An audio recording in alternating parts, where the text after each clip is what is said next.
2024 ಈ ವರ್ಷ ಶ್ರೀಕೃಷ್ಣ ಜನ್ಮಾಷ್ಟಮಿ ಯಾವಾಗ?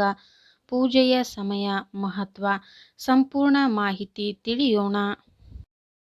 ಕೃಷ್ಣ ಜನ್ಮಾಷ್ಟಮಿಯು ಹಿಂದೂಗಳ ಪ್ರಮುಖ ಹಬ್ಬಗಳಲ್ಲಿ ಒಂದಾಗಿದೆ. ಈ ಭಾದ್ರಪದ ಮಾಸದ 8ನೇ ದಿನದಂದು ನಡೆಯುತ್ತದೆ ಮತ್ತು ಇದನ್ನು ಗೋಕುಲಾಷ್ಟಮಿ ಎಂದು ಸಹ ಕರೆಯುತ್ತಾರೆ. ಶ್ರೀಕೃಷ್ಣ ಆರಾಧನೆಗೆ ಮೀಸಲಾಗಿರುವ ಶ್ರೀಕೃಷ್ಣ ಜನ್ಮಾಷ್ಟಮಿ ಹಿಂದೂಗಳ ಪ್ರಮುಖ ಹಬ್ಬಗಳಲ್ಲಿ ಒಂದಾಗಿದೆ. ಭಗವಂತ ಕೃಷ್ಣನ ಜನಿಸಿದ ಈ ದಿನವನ್ನು ಇಡೀ ದೇಶವು ಸಂಭ್ರಮಿಸುತ್ತವೆ. ಮನೆಯಲ್ಲಿ ಪುಟ್ಟ ಮಕ್ಕಳಿದ್ದರಂತೂ ಆ ಮನೆಯಲ್ಲಿ ಶ್ರೀಕೃಷ್ಣ ಜನ್ಮಾಷ್ಟಮಿಯ ಸಂಭ್ರಮ ದುಪ್ಪಟ್ಟು. ಮಕ್ಕಳಿಗೆ ಕೃಷ್ಣ ಅಥವಾ ರಾಧೆಯ ವೇಷಭೂಷಣ ಹಾಕಿ ಕಣ್ತುಂಬಿಕೊಳ್ಳುವ ಮೂಲಕ ಈ ಹಬ್ಬವನ್ನು ಆಚರಿಸುತ್ತಾರೆ. ಅಂದಹಾಗೆ ಈ ವರ್ಷ ಈ ಹಬ್ಬವು ಆಗಸ್ಟ್ 26, 2024 ಇದೆ. ಈ ಹಬ್ಬದ ಸಂಭ್ರಮಕ್ಕೆ ದಿನಗಣನೆ ಶುರುವಾಗಿದೆ. ಕೃಷ್ಣ ಜನ್ಮಾಷ್ಟಮಿ ದಿನಾಂಕ ಮತ್ತು ಸಮಯ ಅಷ್ಟಮಿ ಆಗಸ್ಟ್ 26, 2024 3:39 ಬೆಳಗ್ಗೆ ಪ್ರಾರಂಭವಾಗಿ ನಂತರ ಆಗಸ್ಟ್ 27 2:19 ಬೆಳಗ್ಗೆ ಕೊನೆಗೊಳ್ಳುತ್ತದೆ.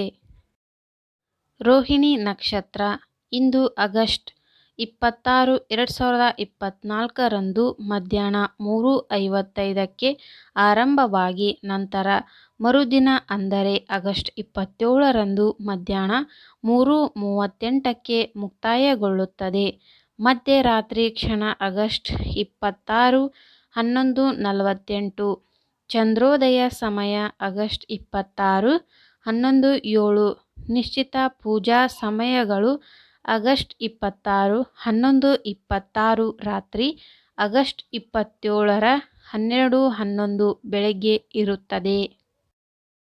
ಪಾರಣ ಸಮಯ ಆಗಸ್ಟ್ 27 3:38 ರಾತ್ರಿ. ರೋಹಿಣಿ ನಕ್ಷತ್ರ ಅತ್ಯಂತ ಸಮಯ ಆಗಸ್ಟ್ 27 3:38 ರಾತ್ರಿ. ಧರ್ಮಶಾಸ್ತ್ರದ ಪ್ರಕಾರ ಪರ್ಯಾಯ ಪಾರಣ ಸಮಯ ಆಗಸ್ಟ್ 27 5:30 ಬೆಳಗ್ಗೆ ಇರುತ್ತದೆ.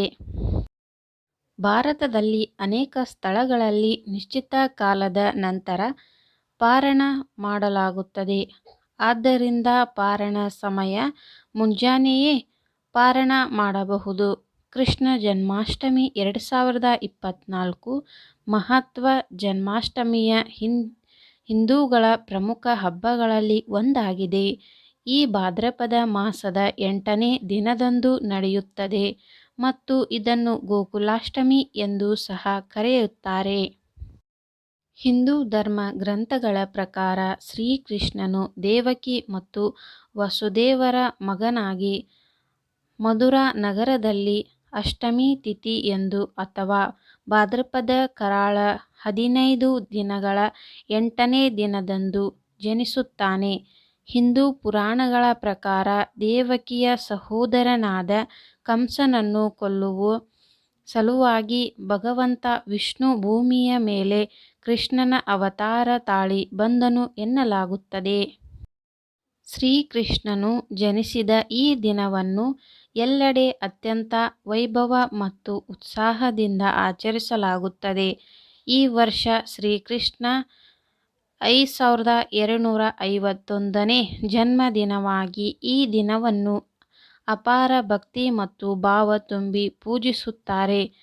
ದಿನವಿಡೀ ಶ್ರೀಕೃಷ್ಣನಿಗೆ ಪ್ರಾರ್ಥನೆ ಸಲ್ಲಿಸುವ ಮೂಲಕ ಪೂಜೆ, ಹಾಡು, ಕುಣಿತ, ಗೀತ, ಜ್ಞಾನದ ಬಗ್ಗೆ ಜಾಗೃತಿ ಮೂಡಿಸುವ ಮೂಲಕ ಸಂಭ್ರಮಿಸಲಾಗುತ್ತದೆ. ಶ್ರೀಕೃಷ್ಣನ ತೊಟ್ಟಿಲನ್ನು ಅಲಂಕರಿಸುವ ಮೂಲಕ ರಾತ್ರಿಯಲ್ಲಿ ಪೂಜೆಯ ಸಿದ್ಧತೆಗಳನ್ನು ಮಾಡಿಟ್ಟುಕೊಂಡು ಬೆಳಗ್ಗೆ ಶ್ರೀಕೃಷ್ಣನ ವಿಗ್ರಹವನ್ನು ತೊಟ್ಟಿಲಲ್ಲಿ ಇಟ್ಟು ಪೂಜೆ ಮಾಡಲಾಗುತ್ತದೆ. ದ್ವಾಪರ ಯುಗದಲ್ಲಿ ಕೃಷ್ಣನು ಹಲವು ಕೆಟ್ಟ ಶಕ್ತಿಗಳನ್ನು ಧ್ವಂಸ ಮಾಡಿದ್ದಾನೆ. ಹೆಣ್ಣು ರಾಕ್ಷಸನಾದ ಪೂತನನ್ನು ಕೊಂದು ಇಂದ್ರನ ಕೋಪದಿಂದ ಜನರನ್ನು ರಕ್ಷಣೆ. ಕಿರುಬೆರಳಿನಲ್ಲಿ ಗೋವರ್ಧನ ಪರ್ವತ ಎತ್ತಿರುವುದು ಕಂಸನ ಸಹ ಸಂಹಾರ ಸೇರಿ ಅನೇಕ ಚರಿತ್ರೆಗಳು ಕೃಷ್ಣನ ಹೆಸರಿನಲ್ಲಿದೆ. ಈ ಮಾಹಿತಿ ನಿಮಗೆ ಇಷ್ಟವಾದಲ್ಲಿ ಒಂದು ಲೈಕ್ ಮಾಡಿ ಹಾಗೂ ಸಬ್ಸ್ಕ್ರೈಬ್ ಮಾಡಿಕೊಳ್ಳಿ. ಇಂತಹ ಯೂಸ್ಫುಲ್ ವಿಡಿಯೋದೊಂದಿಗೆ ಮತ್ತೆ ಸಿಗೋಣ.